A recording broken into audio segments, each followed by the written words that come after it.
March 28th, 2017. Morgan, I just checked Ancestry.com for the first time. I got my results back and it looks like we might be close enough to be first cousins. You're the only one I had on my results who was anything closer than a fourth cousin. I don't know how this is supposed to work, but to put you at ease, I'll tell you a little bit about my family to see if we can indeed connect the dots. My family resides in Rochester, New York, but I moved to Miami, Florida 13 years ago. The last names on my mother's side of the family are Wickman and Von Buren. The last names on my father's side of the family are Barry and Cha-Cha. Do any of those sound familiar? Is upstate New York home to you or any of your family? Hope to learn more about you, David. And then I hit send. There are synapses firing between my ears with nerves on high alert as I hit send on the message.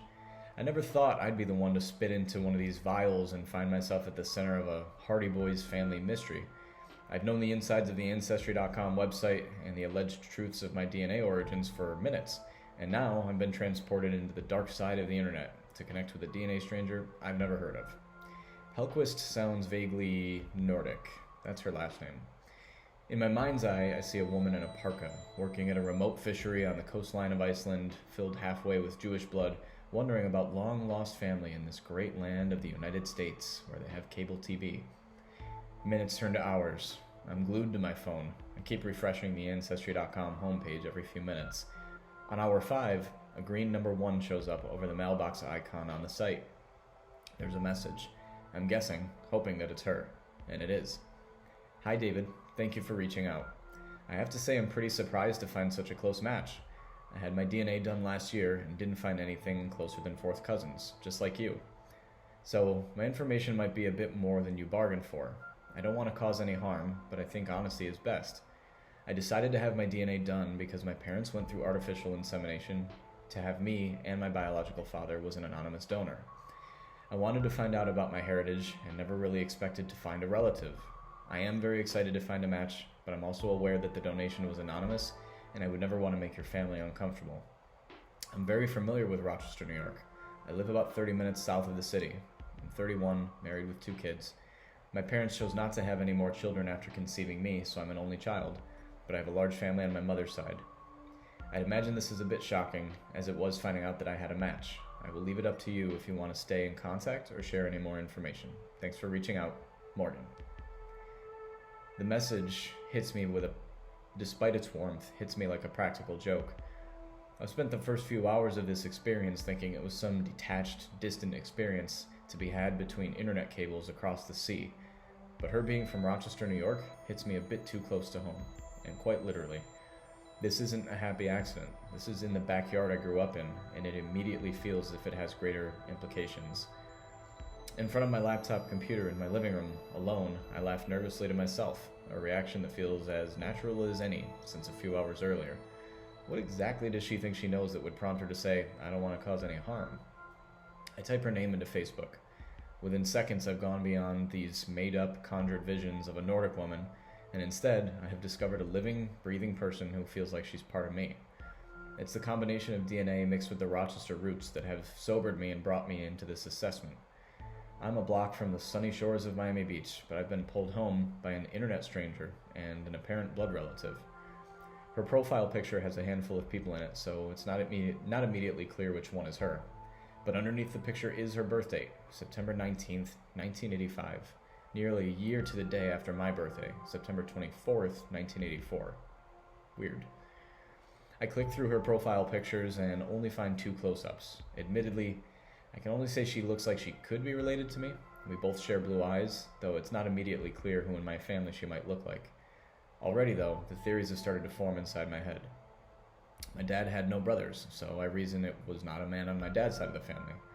But Mom has 3 younger brothers. If I was a betting man, it's most likely one of them, and it fits the close relative parameters I've just scoured. It would make Morgan my first cousin. Could my dad have donated sperm? Sure. Likely? No. I know full well the issues my parents had starting a family, so the odds of Dad donating sperm while actively trying to start his own family were virtually impossible. I'm one of 4 grandchildren on my mom's side of the family born between 1983 and 1987.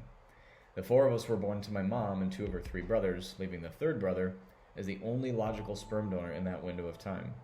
Now, I know enough about sperm donation through word of mouth to know that a masturbatory session in a doctor's office could often yield about $50.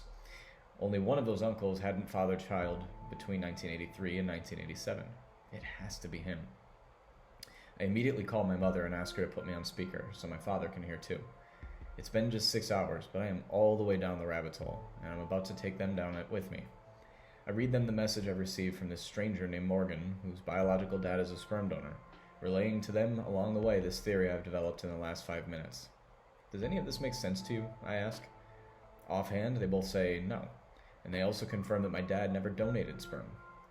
So I posit that if a possible connection is a first cousin, is it crazy to think that my uncle had donated sperm?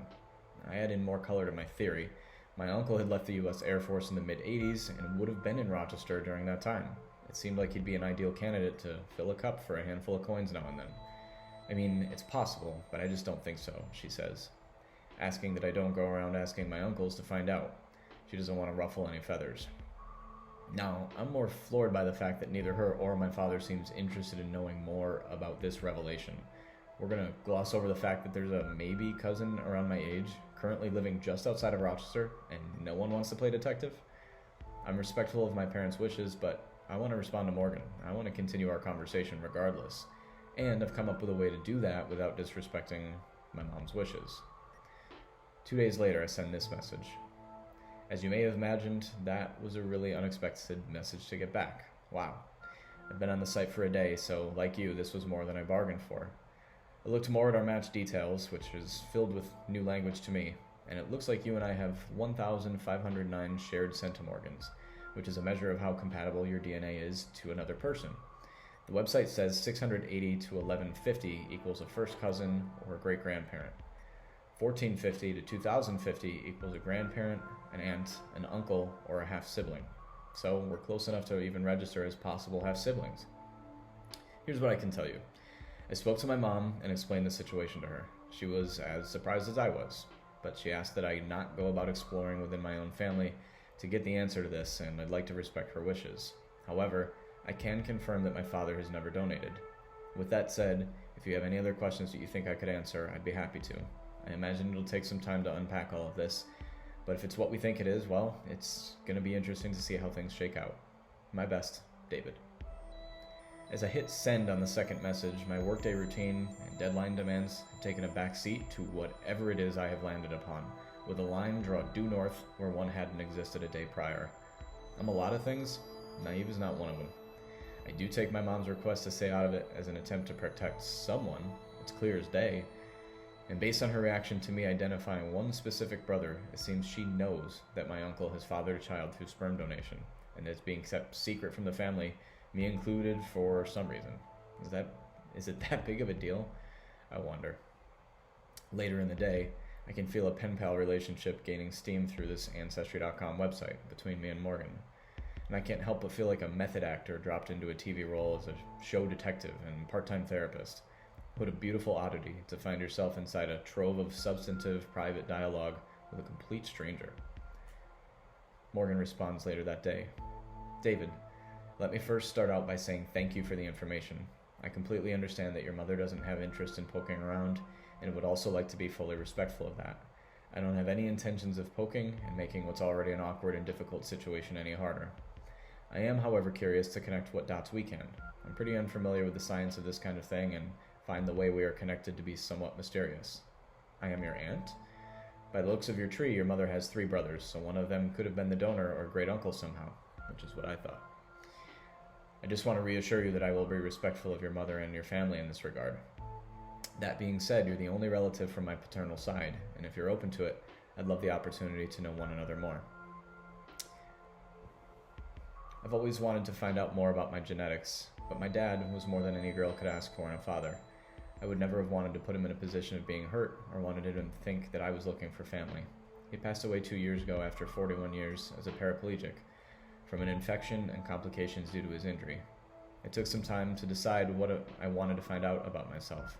Not in a way to find any kind of replacement, I want to make that clear, but to find out things I didn't want to pursue while he was alive. I look exactly like my mom, but I have blue eyes. But I've always had part of me wondering what my heritage was, and that led me to the DNA test.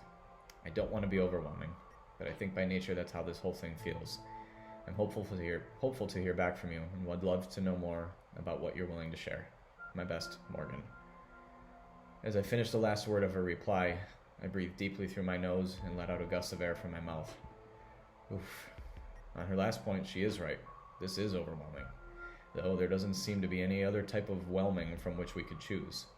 The cadence of her words, which seem crafted deliberately, carefully, remind me in many ways of someone I know really well. Me.